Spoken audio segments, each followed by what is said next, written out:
Good afternoon, colleagues, esteemed guests, scholars, students, and friends. I am Sharif Uddin, an assistant professor and program director of the Master of Arts in Teaching program at Morgan State University. Today, we convene at Morgan State University, a beacon of urban intellectual pursuit in Maryland. Participating in this intellectual dialogue underscores your determination to reinforce the critical pedagogy movement for a more compassionate and just world. Thank you for joining. Our distinguished guest, Dr. Henry Giroux, guided our discourse today. He carries forward the legacy of great minds like Paulo Freire and a friend of great scholars like Professor Noam Chomsky and Dr. Gowley. I extend my heartiest welcome and deepest thanks to Dr. Giroux for accepting this invitation. Your company exhilarates and honors us. As a graduate student here at Morgan, I was introduced to the concept of critical pedagogy by one of my professors and later my dissertation chair, Dr. Benjamin Welsh. This sparked an academic pursuit that led me into the insightful world of Henry Giroux's work. His unique perspective, articulated through evocative phrases like zombie politics, disimagination zone, synonymize wisdom and intrigue. His use of metaphors equating to the alliance of Ronald Reagan and Margaret Thatcher is indeed thought-provoking. A paper inspired by his writing, Critical Pedagogy and its Implication in the Classroom, later transformed into a journal article, has become my most cited contribution, a testimony to Dr. Giroux's inspirational influence. Today, we are privileged to welcome Dr. Giroux in our midst, eagerly anticipating his words. I now pass on the stage to Dr. Thurman Bridges. Dr. Thurman Bridges is an associate professor and chair of the Department of Teacher Education and Professional Development at Morgan State University, whose career started as a middle school social studies teacher in Richmond, Virginia. He earned a Bachelor of Arts degree and Master of Teaching degree from the University of Virginia, and he completed his doctoral studies in curriculum and instruction within the Minority and Urban Education Graduate Program at the University of Maryland, College Park. He also completed 2-year postdoc research fellowship at Columbia University in New York. His research explores the social context of urban education, African-American male teacher identity, and hip-hop pedagogy. Dr. Bridges, we are looking forward to your welcome remark. Thank you, Dr. Uddin. Thank you, Dean Prime, and thank you to our esteemed guest, Dr. Henry Giroux. I am not the invited guest, so my words will be brief. But to initially extend a welcome to all the participants, and a thank you to Dr. Uddin for his vision in bringing our esteemed guest. My simple statement today is that the Department of Teacher Education is in the business of developing or helping to develop effective principals and effective school teachers. And the context of the teaching and learning environment aligns well with the theme of today's talk as it relates to democracy being at risk because of tyranny. So our work is to prepare teachers and principals to work in an environment where democracy is at question and tyranny is leering its ugly head. And so I'm excited about today's talk to make meaning of how we can do this work in a way that promotes democracy and humanism and fight against that which threatens those two ideas. Thank you for being here, and I look forward to the talk. Thank you, Dr. Bridges. Now I request Dr. Glenda Prime, Dean of the School of Education and Urban Studies of Morgan State University, for her welcome remark to introduce today's speaker and to invite him for his thoughtful lecture. Dr. Glenda Prime is the Dean of the School of Education and Urban Studies. Dean Prime holds a Bachelor of Science degree in Chemistry, Biology, Statistics in in addition to Master of Arts and PhD in Education. All degrees are from the University of West Indies. She's a professor of science education and has published numerous articles in science and technology education journals. Her work has received international recognition and has been an invited speaker at several national and international scholarly meetings. She joined Morgan State University in 1999 and has served in numerous academic and administrative capacities. While after Dr. Prime's introduction to our guest, uh, then our guest will start his lecture. By this time, dear attendees, you may post your questions in the chat box. And I request Dr. Simon Gibson, a nationally recognized literacy expert and an associate professor of the Department of Teacher Education, to monitor the chat and to facilitate the Q&A session. Thank you, Dr. Prime. Thank you, Dr. Udin, and welcome everyone. It is an honor for us to have all of you here, truly an international gathering. I see colleagues from various countries. I see Canada and the UK and various parts of the US. Welcome to all of you. It is an essential function of institutions of higher education to bring together ideas and scholarship from around the world. That's the way we move our fields forward. That's the way we are able to get the best ideas that have the potential for transforming the world as we bring multiple perspectives to bear on the work that we do. I would read a brief bio of Dr. Giroux.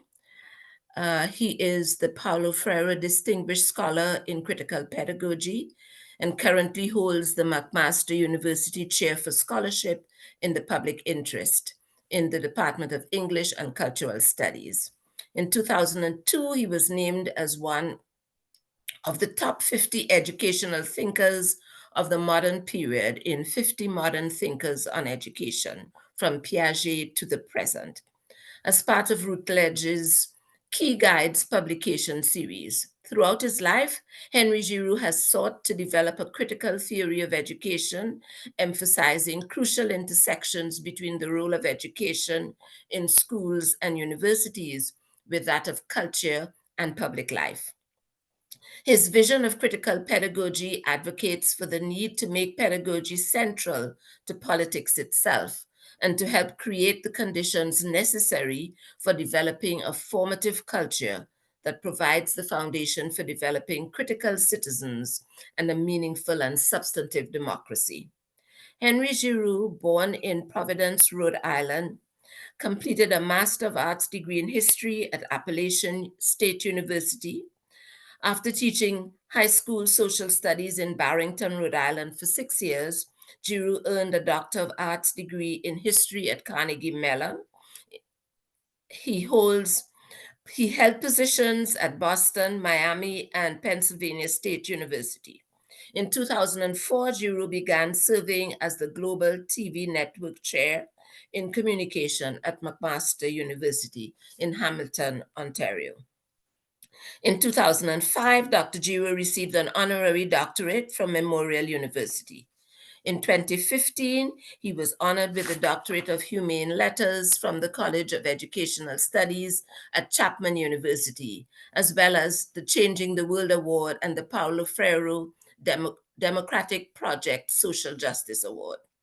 In 2017, he was awarded an honorary doctorate from the University of the West of Scotland, UK. He's on the editorial and advisory boards of numerous national and international scholarly journals and has served as the editor or co-editor of 4 scholarly book series. Dr. Giroux's work in the area of critical pedagogy is particularly important and timely as we are in a period where democracy is under threat. We welcome you, Dr. Giroux. Look forward to the insights that you will share with us. We are privileged to be beneficiaries of your years of scholarship, and I thank you for your willingness to join us today. I also want to take this opportunity to thank our own Dr. Udin for organizing this event, which I know will be extremely beneficial to all of us. Welcome, Dr. Giroux. We look forward to your presentation, and thank you for joining us. Thank you, Glenda, and thank you, Sharif, for inviting me. To say the very least, I'm honored to be here. I'm delighted that Morgan State University invited me. These are very perilous times, and it seems to me that we have an obligation as educators to address in some fundamental way what the threats are that are increasingly very dangerous, and to say the very least, undermine, I would think, the very public and democratic nature of higher education itself. I want to begin by simply talking for a moment about what I plan to do, because what I plan to do is not always what I do. And so you'll get a sense of how this talk could have unfolded and hopefully will unfold in light of what I'm going to say. Before I begin, I want to mention that some of the issues that I address in this talk are fundamentally about the challenges that we face at a time of what I call an emerging fascist politics.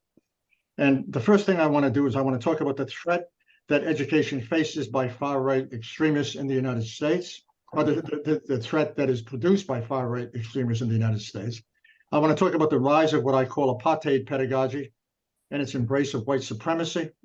I want to analyze this attack on higher education against earlier modes of authoritarianism and its upgraded contemporary versions. Fourthly, I want to talk about, as Glenda has mentioned, why I think education is central to politics. And I don't mean simply central to the politics of higher or public education, but central to politics in general. Finally, fourthly, I want to talk about the need to shift in public consciousness and the reviving of what I would call, and my former colleague Stanley Aronowitz used to call, the radical imagination, or even the public and social imagination. Next, I want to talk about the role of educators as public intellectuals, the concept of educated hope, and I want to end by offering some suggestions about educational reform, tentative and incomplete, of course, but I think these things have to be mentioned outside of simply, so we can merge a discourse of critique with a discourse of possibility. So let me begin. Across the globe, democratic institutions such as the independent media, schools, the legal system, certain financial institutions, and higher education are under siege. The promise, if not ideals, of democracy are receding as far-right extremists breathe new life into a fascist past by subverting language, democratic values, critical thinking, and social justice. Education has increasingly become a tool of domination as right-wing pedagogical apparatuses controlled by the entrepreneurs of hate attack workers, the poor, people of color, refugees, immigrants from the South, and others now deemed or considered disposable. In the midst of an era when an older social order is crumbling and a new one is struggling to define itself, there emerges a time of confusion, danger, and moments of great restlessness. The present moment is at an historical conjuncture in which the structures of liberation and authoritarianism are vying to shape a future that appears increasingly to be an unthinkable nightmare rather than a realizable dream. As Paul Giroux observes, we live at a time when, quote, the horrors of the past are much closer than we would like to imagine. The long shadow of domestic fascism, defined as a project of racial and cultural cleansing, is with us once again, both in North America and abroad. Educators have seen the ghost of fascism before in acts of savage colonialism and dispossession, in an era of slavery marked by the brutality of whippings and neck irons, and in a Jim Crow age in which the age most obvious in the spectacularized horror of murderous lynchings. More recently, we have viewed fascist acts of terror in a politics of disappearance and genocidal erasures under the dictatorships, of course, of Hitler, Augusto Pinochet in Chile, and others. And in each case, history has given us a glimpse of what the end of humanity would look like. And yet, the lessons of history, with its language of hate, machineries of torture, death camps, and murderous violence as a political tool are too often ignored. As the promise and the ideals of democracy are increasingly undermined and threatened by right-wing extremists, the public imagination is in a state of perpetual crisis. In the current historical moment, tyranny, fear, and bigotry have become the defining modes of governance and education in many places. Right-wing politicians, boasted by the power of corporate-controlled media, now construct ways of thinking and feeling that prey on the anxieties and the fears of the isolated, the disenfranchised, the powerless, and those groups that are considered simply, again, once again, disposable. This is a form of apartheid pedagogy, engineered to substitute disillusionment and incoherence for a sense of comforting ignorance while waging a war on democracy. In an age of apartheid pedagogy, the concentration of power in the hands of a far-right ruling elite has ensured that any notion of change regarding equality and social and racial justice is now tainted by the toxic thrust of white nationalism, which runs through American culture like an electric current.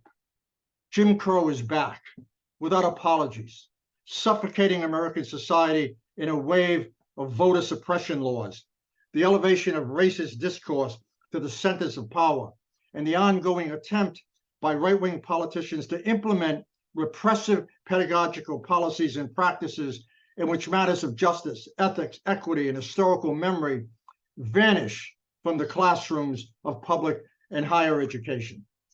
In the current era of white supremacy, what I call apartheid pedagogy is present in the attempts by modern Republican Party politicians to rewrite the narrative regarding who counts as an American. This whitening of collective identity is largely reproduced by reactionary attacks on diversity and race sensitivity, training, critical race programs in government, and issues dealing with racial inequality, of course, in the schools. These bogus assaults are all too familiar and include widespread and coordinated ideological and pedagogical attacks against both historical memory and critical forms of education. How else to explain that in Florida, teachers have been told to put a positive spin on slavery? The fight to censor critical, truth-telling versions of American history and the current persistence of systemic racism are part of a larger conservative project to prevent teachers, students, journalists, and others from thinking critically and speaking openly about crucial issues that undermine a viable democracy. Such attacks are about more than censorship and racial cleansing. They use education and the power of persuasion as weapons to discredit any critical approach to grappling with the history of racism, white supremacy, and to discredit in many ways and to shut down the critical faculties necessary for students and others to examine history as a resource in order to, quote, investigate the core conflicts between a nation founded on notions of liberty, freedom, and equality, and a nation built on slavery, exploitation, and exclusion. The current attacks on critical race theory, if not critical thinking itself, are but one instance of the rise of apartheid pedagogy. This is a pedagogy in which education is used in the service of dominant power to both normalize racism, class inequities, and economic inequality, while safeguarding the interests of those who benefit from such work. In pursuit of such a project, they impose what I call a pedagogy of oppression, complacency, and mindless discipline. They ignore or downplay matters of injustice and the common good, and really embrace notions of community and social responsibility as part of a pedagogy that engages pressing social, economic, and civic problems. Instead of a civic education that enriches the public imagination, they endorse elements of indoctrination central to formalizing and upgrading a mode of authoritarian politics. In the current historical moment, the threat of authoritarianism has become more dangerous than ever. The authoritarian project is particularly evident in the United States in a number of right-wing governors who have put into place a range of reactionary educational policies that range from disallowing teachers to mention critical race theory and issues dealing with sexual orientation in their classrooms, to forcing educators to sign loyalty oaths, post their syllabuses online, give up tenure, allow students to film their classes, and much more. Regarding the banning of books, Judd Lugum has, of course, notes that across the country, right-wing activists are seeking to ban thousands of books from schools and other public libraries. Those promoting these bans, such as the controversial right-wing group Moms for Liberty, who have been labeled, by the way, as a terrorist organization by the Southern Poverty Law Center, often claim to protect children in many ways from allegedly from pornographic ideas. But in fact, what these books frequently ban are books by people of color, LGBTQ individuals, and many of the books labeled as pornographic are actually highly acclaimed novels, such as Toni Morrison's The Color Purple, and of course, George Orwell's, among others, Animal Farm. Such policies echo a fascist past in which the banning of books eventually led to the imprisonment of dissidents and eventually the disappearance of bodies. Not only are these attacks on certain books and ideas aimed at educators and minorities of class and color, this far-right attack on education is also part of a larger war on the very ability to think, to question, to engage in politics from the vantage point of being critical, informed, and willing to engage in a culture of questioning. More generally, it's part of a concerted effort to destroy public and higher education and the very foundations of civic literacy, and most importantly, political agency. Under the rule of emerging authoritarianism, political extremists are attempting to turn education into a space for killing the imagination, a place where provocative ideas are banished and where faculty and students are punished to the threat of force or harsh disciplinary measures for speaking out, engaging in dissent, and holding power accountable. I don't know if you know this, but you probably realize that in Idaho, a law was just passed. For instance, any faculty that talks about anything that resembles an indication that he or she is against the abortion laws, the restricting of women's reproductive rights, can now literally face criminal charges. Think about that. What does that remind us of with respect to the past? In this case, the attempt to undermine public schooling and higher education as public goods and democratic public spheres is accompanied by a systemic attempt to destroy the notion that they are vital to democratic public goods. Schools that view themselves as democratic public spheres are now disparaged by right-wing Republicans and politicians who call them, are you ready, socialism factories, government schools, and citadels of left-wing thought. For those of you who are familiar with the speech that Donald Trump just gave in Milwaukee, if you get a chance, take a look at it, because he goes on and on talking about how he wants to get rid of left-wing radicals, communists, Marxists, because they represent, using the language of fascism, they represent rodents and vermin who have to be destroyed and removed from the body politic. Again, we've heard this language before. It seems to me that in talking about these issues, it's hard to imagine a more urgent moment for making education central to politics. And at stake here is the notion that education is a moral and political project rooted in the goal of emancipation, especially if we don't want to default on education's role as a democratic public sphere. Moreover, this is a view of education that encourages human agency, one that is not content to enable people to only be critical thinkers, but also to be engaged individuals and social agents, building on the legacy of W.E.B. Du Bois, John Dewey, and Paulo Freire. This is a pedagogical project that recognizes that there is no democracy without knowledgeable and informed citizens. This is a pedagogical practice that calls students beyond themselves, affirms the ethical imperative for them to care for others, embrace historical memory, works to dismantle structures of domination, and enables students to become subjects rather than the objects of history, politics, and power. If educators are going to develop a politics capable of awakening students' critical, imaginative, and historical sensibilities, it seems to me it's vital to engage education as a project of collective and individual empowerment. It's vital to engage in some way, a project based on the search for truth and enlarging of the civic imagination and the practice of freedom. We live at a time when the unthinkable has become so normalized that anything that can be said and everything that matters is anything can be said and everything that matters is unsaid. Moreover, this degrading of truth and the emptying of language makes it all the more difficult to distinguish good from evil, justice from injustice. And under such circumstances, the American public is rapidly losing a language and ethical grammar that challenges the political and racist machineries of cruelty, state violence, and targeted exclusions.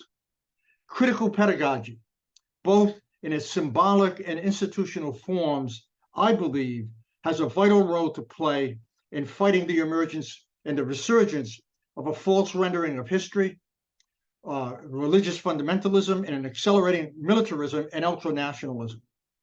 As far-right movements disseminate toxic, racist, and ultra-nationalistic images of the past, it's essential to reclaim critical pedagogy as a project crucial to developing and affirming an historical consciousness and moral witnessing as central elements of education. This is especially true at a time when historical and social amnesia have become a national pastime. It seems this is especially true furthermore when an authoritarian form of politics that thrives on ignorance, fear, and the suppression of dissent and hate increasingly becomes normalized.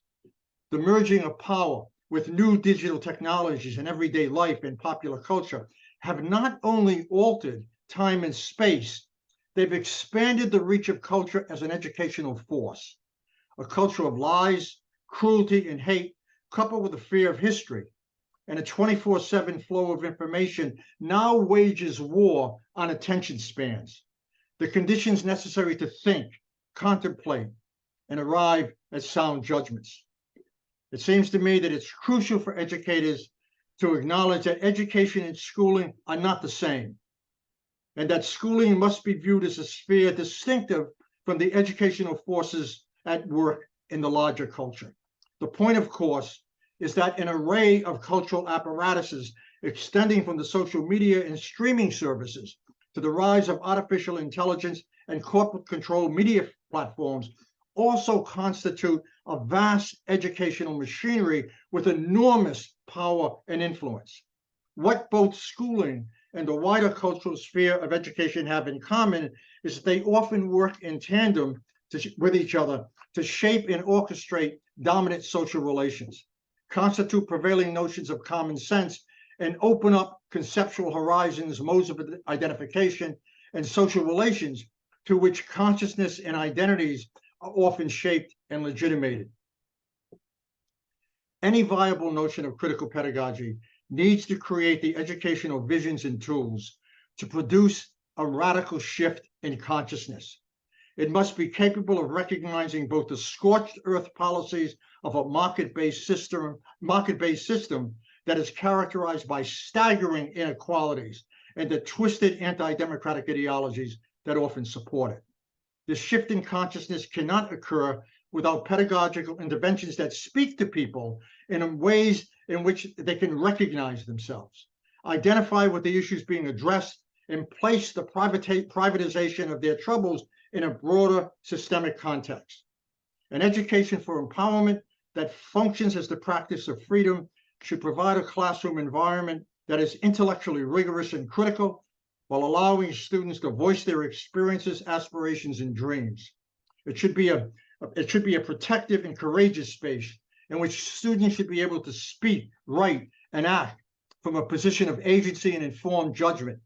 It should be a place where education does the bridging work of connecting to the wider society, connects the self to others, and addresses important social and political issues. It should provide the conditions for students to learn how to align themselves with an increased sense of social responsibility, coupled with a passion for equality, justice, and freedom.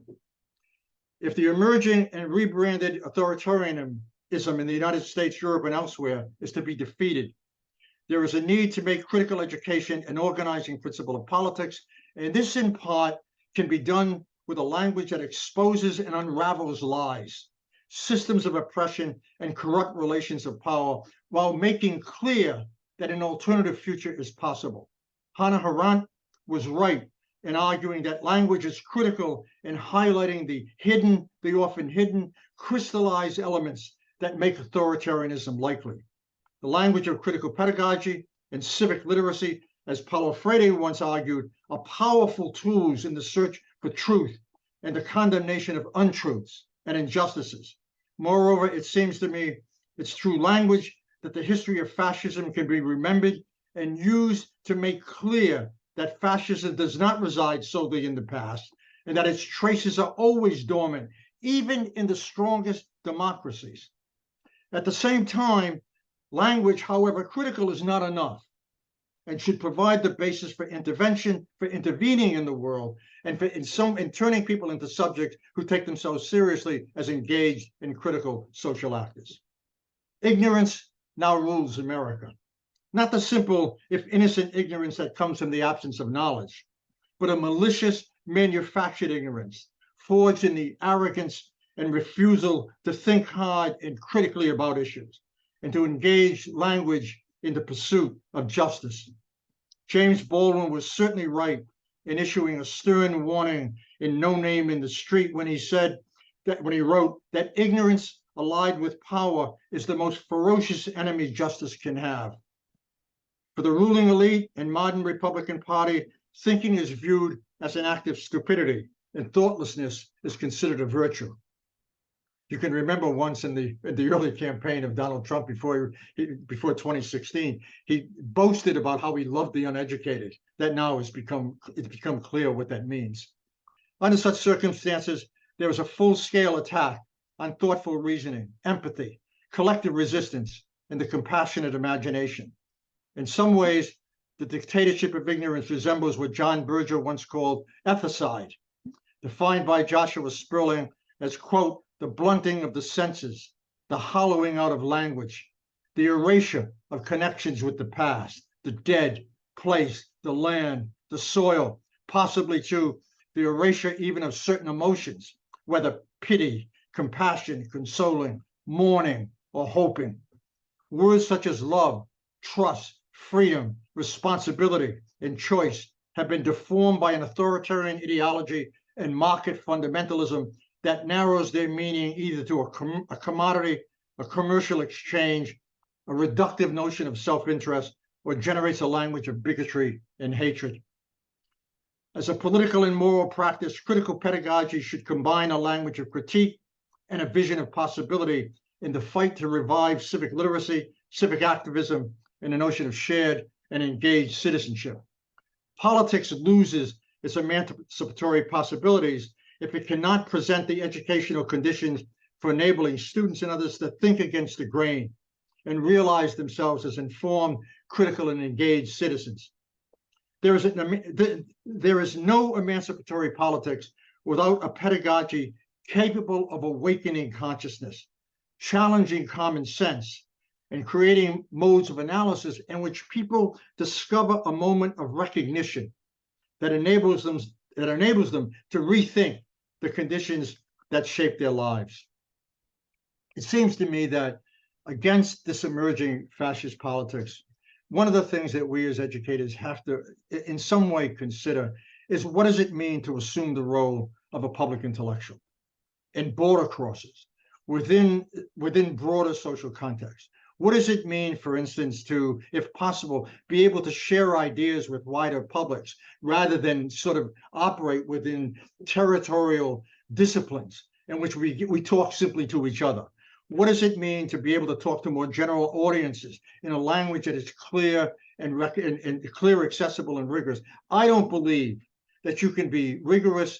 I believe that you can be rigorous and accessible at the same time. I don't buy the notion that the only way you can elevate theory in ways that push at the parameters or the boundaries of the imagination, it has to be so opaque that it can be read by 5 people. I think that's just nonsense, and I think it's a form of complicity with dominant ideologies.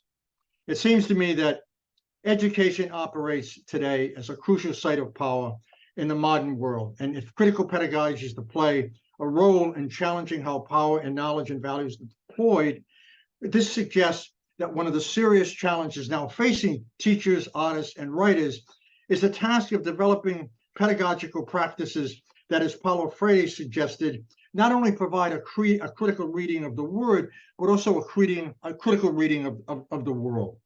And I think in order to talk about this in some way, we have to be able to take up what it means to talk about hope. Because it seems to me that without hope, even in the darkest times, there is no possibility for resistance, dissent, and struggle. Agency is the condition of struggle, and hope is the condition of agency. Hope expands the space of the present, of the possible, and becomes a way of recognizing and naming the incomplete nature of the present. Such hope offers the possibility of thinking beyond the given. And as the great writer and novelist Eduardo Galeano once argued, we live at a time when hope is wounded, but it's not lost. As Martin Luther King, John Dewey, Paulo Freire, and Nelson Mandela have stated, there is no project of freedom and liberation without education. And challenging attitudes and institutions at the same time are interrelated. So central to this insight is the notion advanced by Pierre Bourdieu that the most important forms of domination are not merely economic, but are also at the same time about matters of persuasion. This suggests that academics bear a certain responsibility in acknowledging that the current fight against an emerging authoritarianism and white nationalism across the globe is not only a struggle over economic structures or the commanding heights of corporate power, a position often taken by the left, but doesn't take into consideration that it's also a struggle over visions. It's also a struggle over ideas. It's also a struggle over consciousness and the power to shift the culture itself. Democracy begins to fail and political life becomes impoverished in the absence of those vital public spheres, such as public and higher education, in which civic values, public scholarship, and social engagement allow for a more just and imaginative grasp of the future. Once again, democracy should be a way of thinking about education, one that thrives on connecting pedagogy to the practice of freedom, social responsibility, and of course, the public good. I want to end by talking about some elements of reform. Tentative and incomplete, of course, but at the same time, I think in some ways this may link, and hopefully will link, what might be a language of critique with an ongoing language of possibility. So it seems to me that first, in the midst of this current assault on public and higher education, educators should reclaim and expand its democratic vocation, and in doing so, align it with a vision that embraces its mission as a public good. Education is not training. Education is not simply about preparing people for the business world. Education is not simply about educating people to learn how to make things or to learn how to organize a business. It's also about educating people to be engaged citizens who can make judgments, who understand what it means to interrogate the difference between good and evil, who have a sense of what social responsibility means, who have a sense of what it means to produce a future that doesn't merely replicate the present. It should, and secondly, educators should acknowledge and make good in the claim that there is no democracy without informed and knowledgeable citizens, and in doing so, and I think this is crucial, affirm education's critical function, because without its criticality, without that critical function, education isn't education anymore, at least in the most empowering and emancipatory sense. It becomes something else. It's lost in the dribble of instrumentalism. You know, I mean, I can't tell you, to go around the university and see that all the things that people are concerned about are how to use Zoom, you know, how to do Teams, right? I mean, the language of vision has sort of collapsed into a new form of instrumentalism in which we have to ask ourselves, what happened to that vision?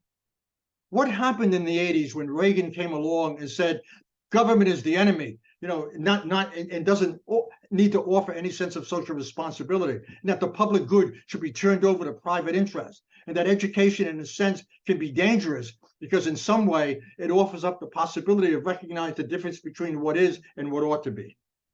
Third, in a world driven by data, metrics, and fragmented knowledge, educators need to teach students to be border crossers who can think dialectically, comparatively, and historically.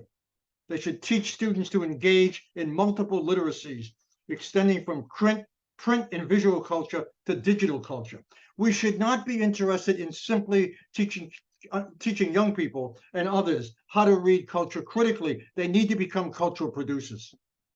It's not enough to be critical. It's not enough to learn skills that then can be incorporated into corporate entities that will devalue those skills in terms of their emancipatory possibilities. Because it seems to me that the future of democracy in the United States and elsewhere at the present moment doesn't reside in established institutions. It resides in those alternative institutions that offer the formative cultures that can call established institutions into question. That's not to say we should abandon these institutions, because I think there's always a space of struggle and resistance within them, but they can't be the only institutions.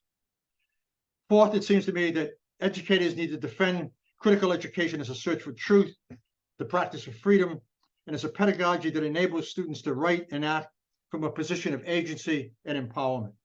And such a task suggests that critical pedagogy should not only shift the way people think, but encourage them to shape for the better the world in which they find themselves. I mean, this is an old term. It goes back many, many years, the question of practice and what it means to think, to link thinking to the question of action itself. Fifth, educators need to argue for a notion of education that is viewed as inherently political. I know that this upsets some people, but I can't imagine what it means to talk about education that isn't political. One that relentlessly questions the kinds of labor, practices, and forms of teaching, research, and modes of evaluation that are enacted in public and higher education. We live in a world where we simply talk about education as a method, which I think is a terribly political conservative position. It's important to acknowledge that education is always political because it's a moral and political practice that is always implicated in power relations, because it produces particular notions of agency, particular versions of civic life, and the larger society, and the future itself. Think about a guy like Ron DeSantis, who in Florida puts the banner of freedom on everything he touches, while at the same time bans books, produces curricula that claims that slaves really learned something productive while they were,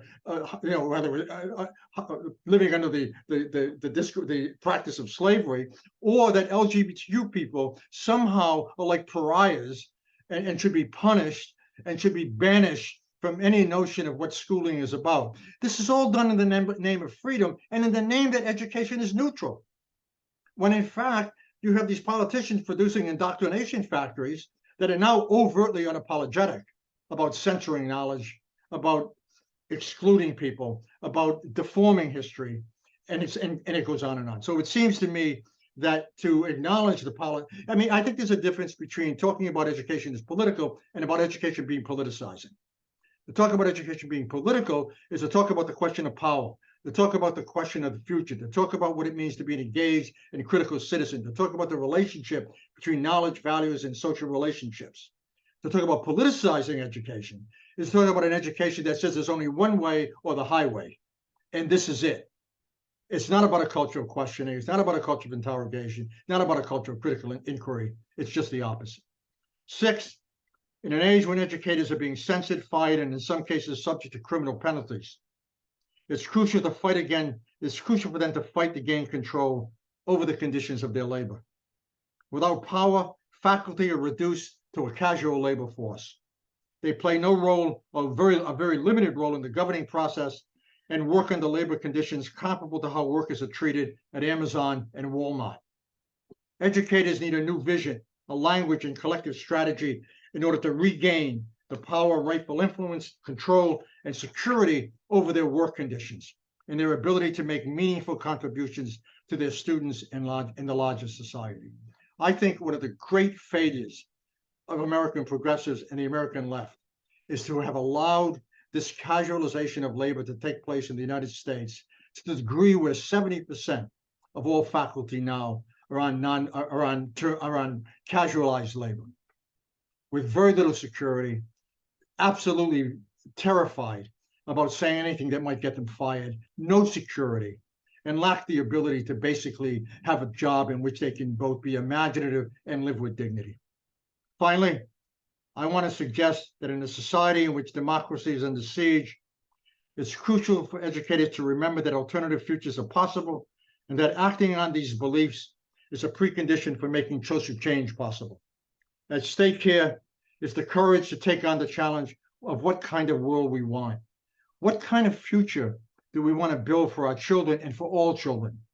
The great philosopher Ernst Bloch insisted that hope taps into our deepest experiences, and without it, reason and justice cannot blossom.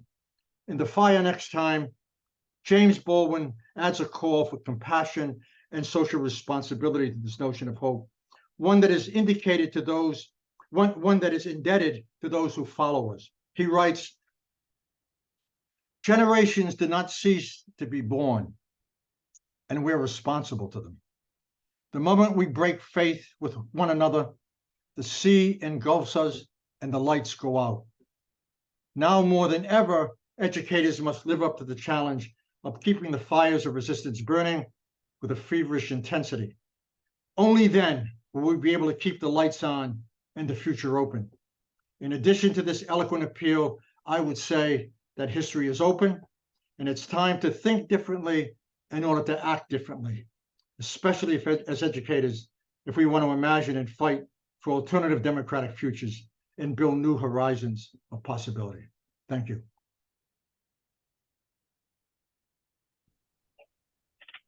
Thank you so much, Dr. Giroux. I know I've taken like 3 pages of notes. It has got me fired up and super inspired.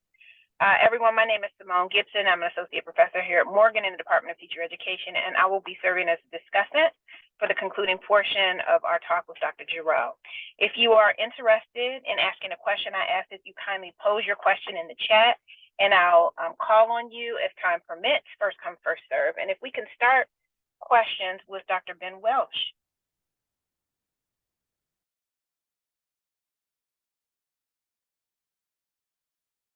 Oh, sorry. I thought you were going to read it. Yes. Thank you so much, Dr. Giroux. I really appreciate your words. They are inspiring.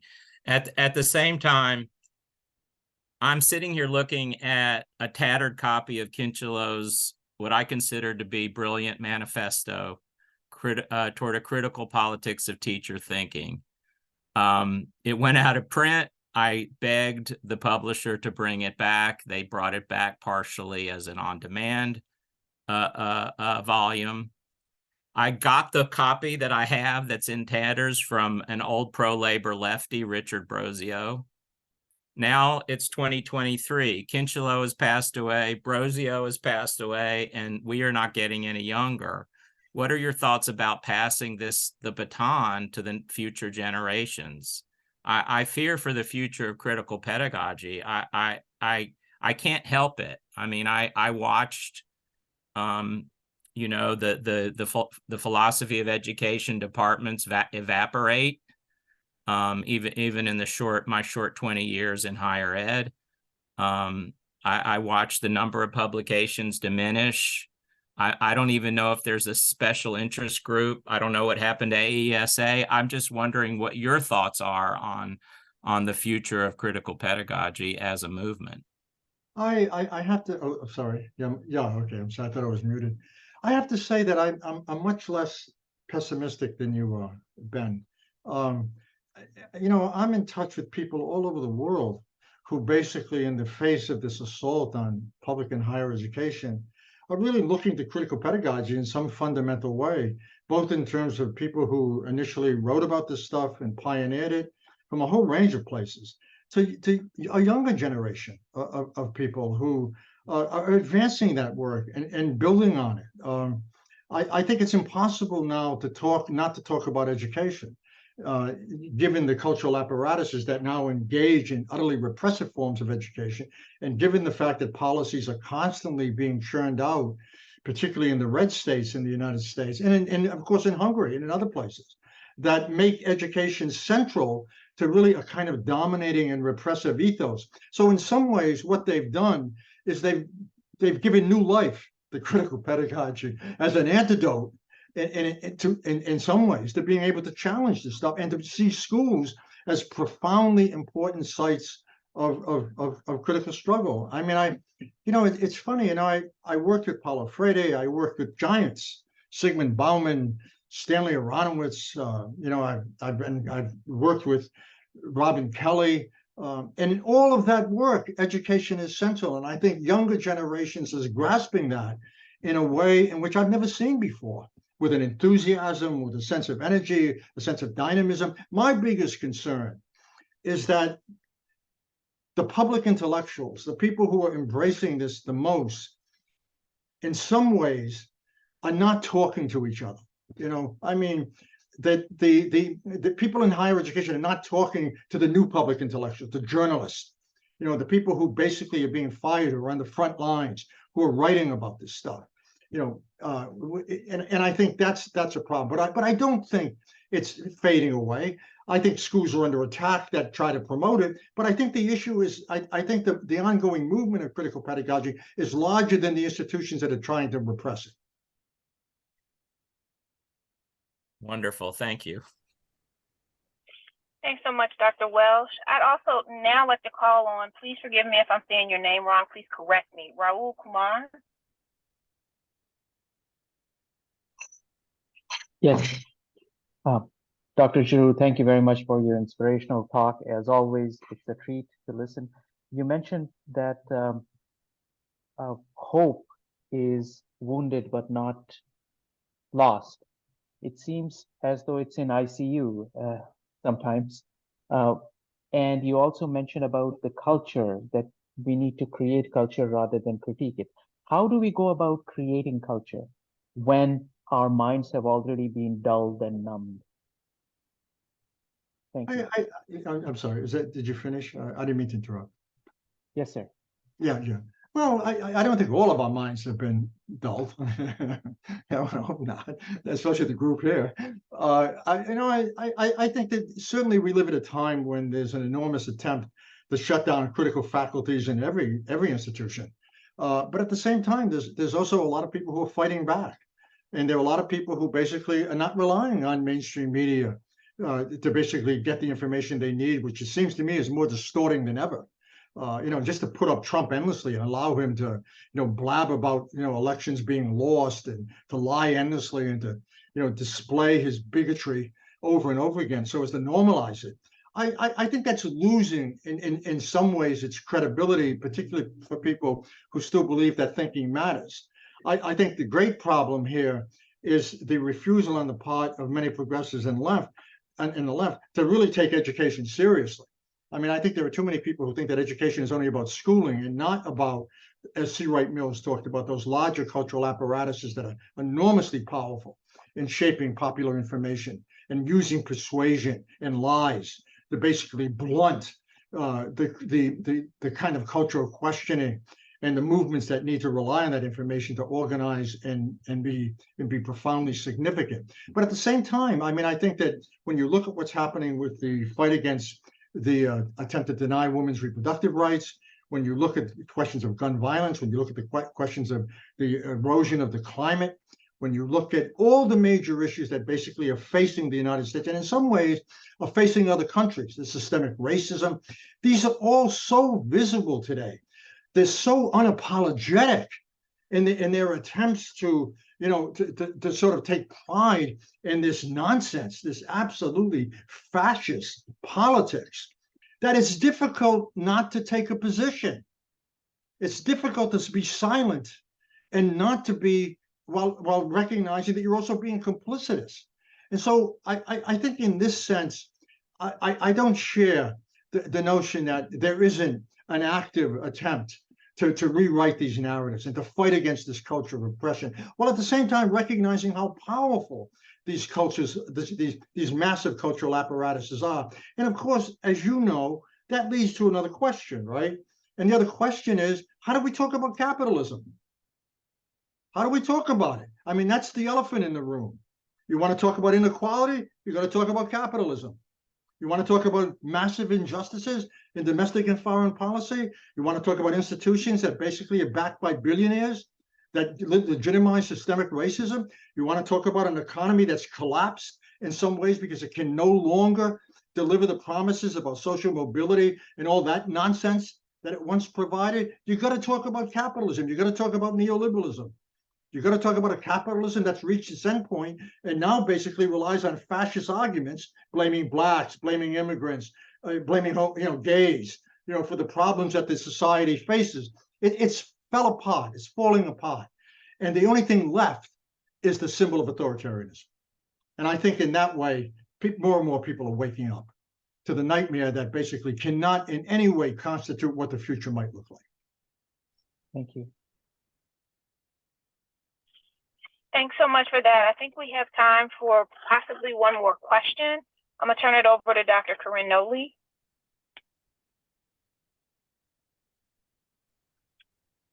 Hello, good evening. And thank you, Dr. Giroux, for your presentation.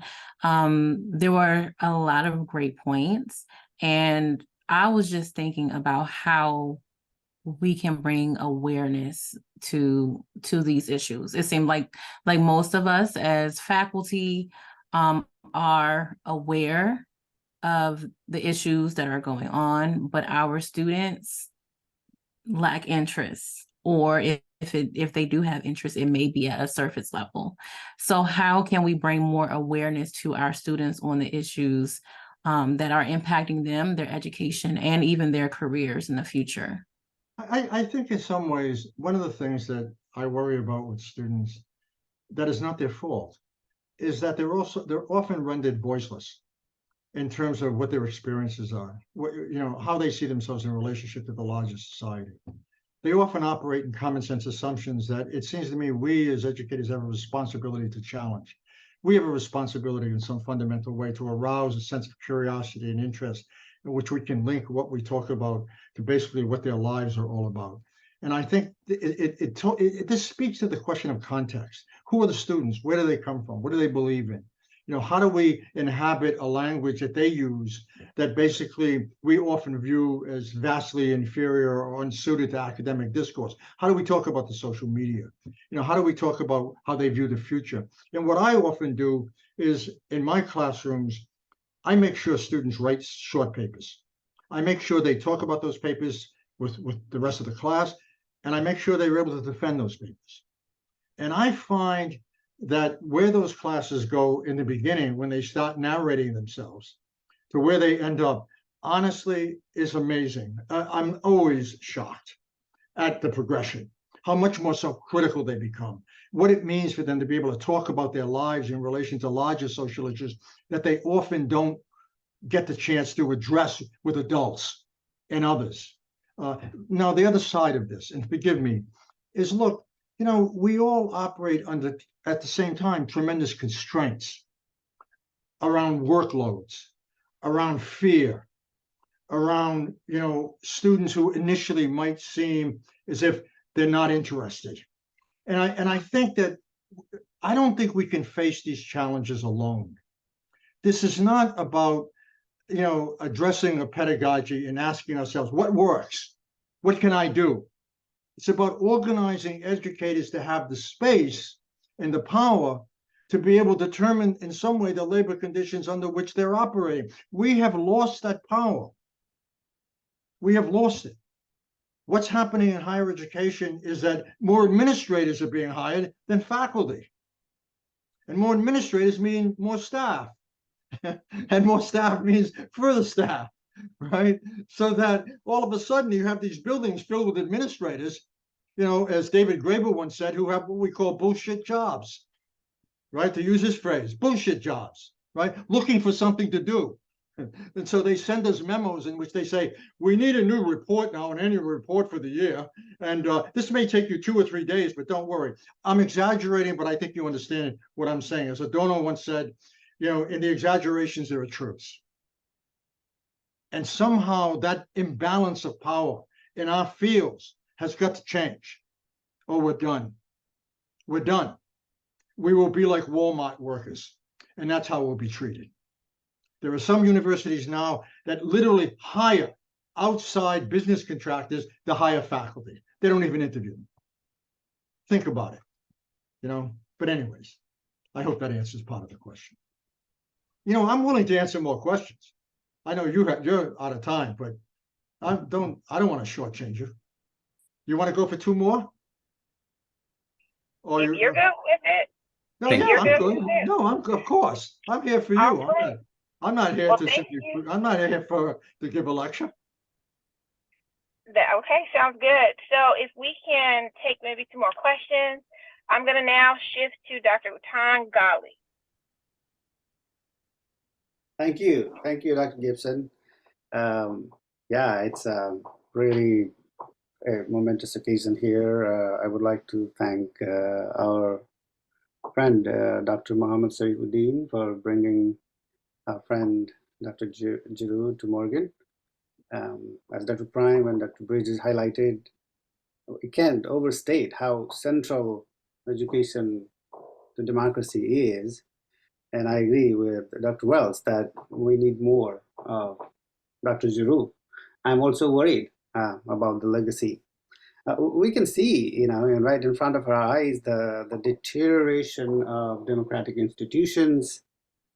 And we as educators are watching, and we have the responsibility on our shoulders to educate and create an informed citizenry. So, and we also see the innocent people being hoodwinked into extreme opinions and what you could call the different cults emerging. So at the same time, as you have already mentioned, Dr. Giroux, our speech is also being subdued more and more. So what can we do differently as educators, as the educators community? Because we look up to you as public intellectuals, and we are trying our best, but it looks like we do something really different. No, I don't think. I think we should learn from each other rather than look to anybody. We should learn from each other. That's what we should do. But I will say this in light of your question, which I think is extremely important. We have got to learn to speak to people, not just simply in our field, but the people outside of the universities. We've got to write op-eds. We've got to function as intellectuals that make a connection with others. We've got to be able to write in a way in which people can recognize themselves and recognize the conditions under which they find themselves, and be able to, in some way, be critical of those conditions and to move on to something that might energize them and provide the conditions for them to be more active and aware of the world in which they live. This is crucial to me. I mean, look, people often say, would you write a chapter in a book? A chapter in a book, edited book, in 5 years, 5 people will read it. Just look at the information on this stuff. You write an op-ed for a newspaper here in Hamilton, Ohio, 500,000 people potentially read it. I mean, we really need to begin to understand what it means to be able to speak to people who are not in education so that they can understand the value of education and what we do, right? I don't consider myself a scholar. I consider myself an intellectual. And I think that's different, as Stuart Hall might say, meaning you're speaking to multiple audiences in ways that are rigorous and insightful. And you're working with others in social movements to build a culture in which education is not seen as a detriment, or as Trump and his mega idiots might say, just simply, outposts of socialism. I wish there were, but something else, right? Vital to a democracy. We occupy a space that right now, in my mind, is one of the few spaces left in which democracy can be saved. That's how important we are. One of the few. That's why the war is being waged so intensely on what we do. That's how you have to understand that war. That war is in direct proportion to our significance and the threat that we offer. We have to recognize that and find ways to educate people outside of what we do. For instance, the Moms for Liberty, this fascist group that is just banning books everywhere. How do we fight this group? How do we educate people? What does it mean to educate people to join local councils, school boards, become election officials in ways that are able to recognize that the stakes are so high that we're all vital players in this role of trying to save a democracy that is on the verge in 2024 of being utterly distinguished, not just temporarily, utterly. I mean, I can't tell you as an educator how dangerous I think this moment is. I don't think we have a lot of time left. And I think that in the sense of that urgency, we need a new language. We need a new sense of social responsibility, invigorated sense. We need to join with other groups. We need mass movements, but we have to educate people about the value of education as a public good, as central to democracy. Thank you so much. And we'll take our last question. Is going to come from, and please forgive me if I say your name incorrectly, please correct me. Katayum Beshkardana? Katayum Beshkardana? Katayum is good. Thank you very much. I apologize. Thank you. No worries at all. Dr. Giroux, thank you very much for your talk today. My question goes to the fact that, okay, what is the role of education? When we are talking about this critical thinking, when we are talking about classroom debates, encouraging students to engage in the debate, we are pursuing a goal. We have a goal to find, exactly as you mentioned, what ought to be. We don't want to talk about a status quo. We don't want to say what is the reality. We want to we are searching for the answer to somehow solve the problems of social matters, from social matters to environment to everything else. How do we deal in this current moment with a situation that conflicting parties, when they're engaging in these debates, they do not share any common values? We have lost that common ground rules. One time, it was easy to say, all of us, democracy happens actually when we have some of those ground rules. We have no doubt that everybody is equal. But how do we place, when we are engaging in a debate with somebody who doesn't believe in science of climate change, for example, when they are denying altogether, how we can even enter into a constructive debate? Because what we are searching here is to finally, we are not debating for the sake of debate. We are debating to reach to a solution, to find some solutions for social causes and problems. How do we deal that? How we can moderate such situation, that how we can bring people back to those common ground rules, that we all believe that any constructive debate can only be constructed upon those rules. I'm not convinced. I'm not convinced that's the place to begin. I'm not convinced that the place to begin is how do we expand the possibility of dialogue. I think the place to begin, first of all, is to be able to define what the mission of education is in the first place. I think that's where we begin. I think we need to talk about education being crucial to democracy and what it means. Because if we don't begin there, then what follows it often gets caught up in questions of decorum, questions of collegiality, questions of addressing particular kinds of audiences. So that's the first issue. The second issue for me is that I'm not convinced that we need to spend a lot of time talking to the most hardcore elements of denialism.